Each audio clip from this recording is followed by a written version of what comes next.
पंढरपूर नगरपालिका हद्दीमध्ये कराड नाक्यापासून 2 मिनिटांच्या अंतरावर श्रीमंत सुधाकर पंत परिचारक चौक नजीक सर्व सुविधांनी युक्त राहण्यासाठी अतिउत्तम असे सुंदर प्लॉट शुभम कॅपिटल प्रस्तुत सागर डेव्हलपर्सच्या माध्यमातून आम्ही घेऊन आलो आहोत. शिवम नगर फेज 1 1.5 गुंठ्याच्या पुढे प्लॉट उपलब्ध. संपूर्ण प्लॉटिंगला तारेचे कंपाऊंड, प्रशस्त 30 फूट रुंदीचे रस्ते, स्ट्रीट लाईटची सोय, प्लांटेशन, बाकडे, प्लॉट डिमार्केशन. चला तर मग त्वरित बुक करा आपल्या हक्काचा प्लॉट. संपर्क कराड रोड पंतनगर शेजारी पंढरपूर. Mobile number 9763 037 257 8788 1517 39 84 82 91 99 99. ताज्या घडामोडी पाहण्यासाठी आमच्या YouTube चॅनलवरील PVR म्हणजेच पंढरी वार्ता या न्यूजला सबस्क्राईब करा आणि शेजारील बेल आयकॉनवर क्लिक करा.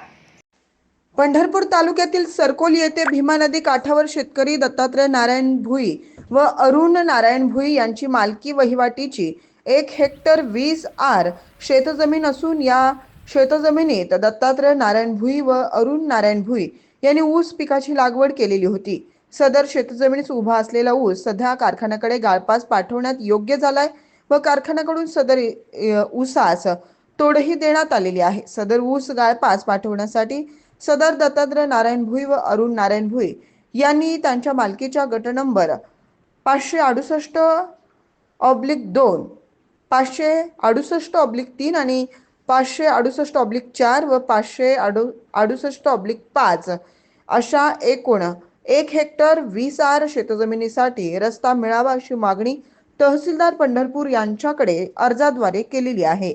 याबाबत तहसीलदार पंढरपूर यांनी मंडळ अधिकारी व ग्राम महसूल अधिकारी यांना पत्र देत ऊस गाळपास पाठवण्यासाठी योग्य ती कारवाई करावी असे आदेश केले आहेत. सदर दत्तात्रय नारायण भुई व अरुण नारायण भुई हे नदीपात्रातील कोरड्या जागेतून ऊस गाळपासाठी प्रयत्नशील असताना त्यासाठीही अडथळा निर्माण केला गेला असल्याची तक्रार सदर शेतकऱ्यांची आहे. वास्तविक पाहता नदीपात्रातील ज्या वाटेनं ऊस वाहतूक केली जाणार आहे ती 20 फूट रुंदीची जागा कुणाच्याही मालकीची वहिवाटाची नसताना जाणीवपूर्वक अडथळा आणला जात असून त्यामुळे शेतातील ऊस जळून जात आहे. तर तोडणी करून ऊस भरलेली ट्रॉली मागील अनेक दिवसांपासून जागेवर थांबू नये. पुढील 2-3 दिवसात साखर कारखाना गाळप हंगाम बंद होणार असल्यानं ऊस जागेवरच राहिल्यानं सदर शेतकऱ्यांचे मोठे नुकसान होणार आहे. ऊस निदान नदी पात्रातील रस्त्याने तरी गाळपास पाठवता यावा यासाठी पोलीस बंदोबस्त मिळावा अशी मागणी दत्तात्रय नारायण भुई व अरुण नारायण भुई यांनी जिल्हा पोलीस अधीक्षक सोलापूर ग्रामीण यांच्याकडे अर्जाद्वारे केली आहे. आपणास न्याय न मिळाल्यास कुटुंबासह पंढरपूर तहसील कार्यालयासमोर आमरण उपोषण करणार असल्याचा इशारा यावेळी देण्यात आलाय. माझं नाव दत्तात्रय नारायण भुई. मी सरकोली गावचा कायमचा रहिवासी असून आम्हाला शेती गट नंबर 568 मध्ये जाण्या येण्याकरता रस्ता पहिल्या शेतकऱ्यांनी अडवला आहे. त्याची तहसीलदार कार्यालयामध्ये रितसर तक्रार दाखल केलेली आहे. त्यामुळे गेल्या वर्षीही पर्यायी मार्गाचा वापर करून आम्ही नदीपात्रातून ऊस काढला, पण यानंतर याही वर्षी तहसीलदार साहेबाची ऑर्डर असून देखील आम्हाला नदीपात्रात जाता येत असताना मारहाण केलेली आहे व माझा 15 दिवस झालं ऊस तोडून टेलरमध्ये भरून ठेवलेला आहे. किती क्षेत्र आहे तुमचं ऊसाचं? 1 हेक्टर 20 आर. पूर्वी तुम्हाला रस्ता कुठून होता? सर्वे नंबराचा. आता तो रस्ता का बंद आहे? ते समोरच्या शेतकऱ्यांनी अडवलाय. त्याबाबत काय तुम्ही तक्रार वगैरे दाखल केली आहे? दिली की तहसीलदारकडे रितसर तक्रार दिलेली आहे. आता ज्या रस्त्याने तुम्ही ऊस नेताय तो रस्ता कुठला आहे? नदीपात्रात नाही. कुणाच्या मालकी वहिवाटीचा नाही? नाही काय नाही. आता हा जो रस्ता आहे तुम्ही समोरून आता तिथे ट्रेलर थांबलेला आहे तो रस्ता नदीपात्रातून रस्ता आहे. शेजारचा शेतकऱ्यांनी त्याच्यात अतिक्रमण केलं असं तुम्हाला म्हणायचं? हा, अतिक्रमण केलेलं आहे. म्हणजे अतिक्रमण करून तुमचा रस्ता अडवला. तुम्ही याबाबत काय तक्रार वगैरे केली आहे? तहसीलदार साहेबाकडे अर्ज देऊन लेटर काढले की आपण त्याचं पर्यायी मार्गाने ऊस घालावा म्हणून.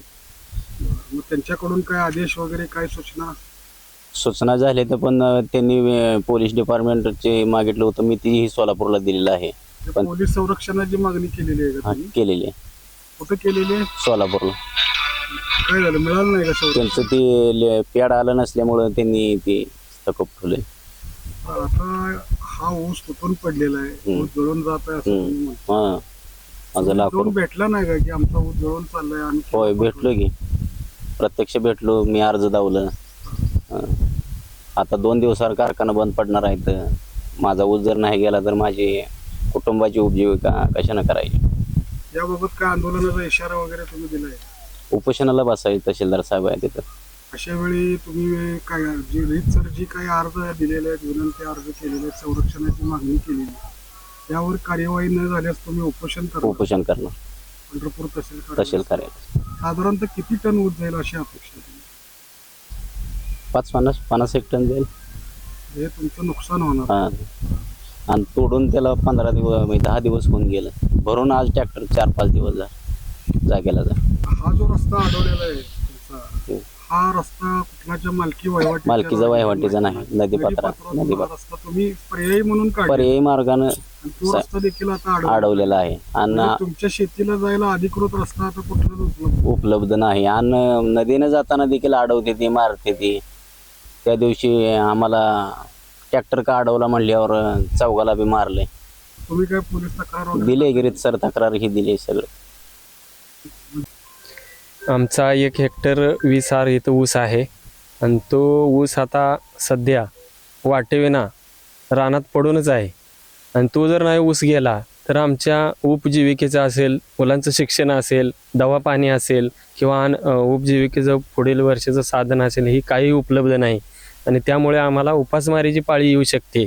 आणि तो पर्याय आम्हाला आमच्या गटातून सर्वे नंबरातून रस्ता अडवला आहे, तरी आम्ही पर्यायी मार्ग म्हणून हा नदीच्या पात्रातून जात असताना सुद्धा त्या दिवशी आमचं ट्रॅक्टर अडवला म्हणून आम्ही विचारपूस केली. त्यामुळे ते काय झाले तर त्यांनी येऊन आम्हाला त्यांच्या घरातल्या सर्व लोकांनी येऊन मारहाण केली. माझ्या डोक्याला इथं मोठी जखम झाली. ते आम्ही रितसर गुन्हा दाखल केलेला आहे. आणि ह्याची जर दखल नाही तहसीलदार साहेबांनी घेतली तरी आम्ही तिथं जाऊन उपोषणाला बसणार आहे.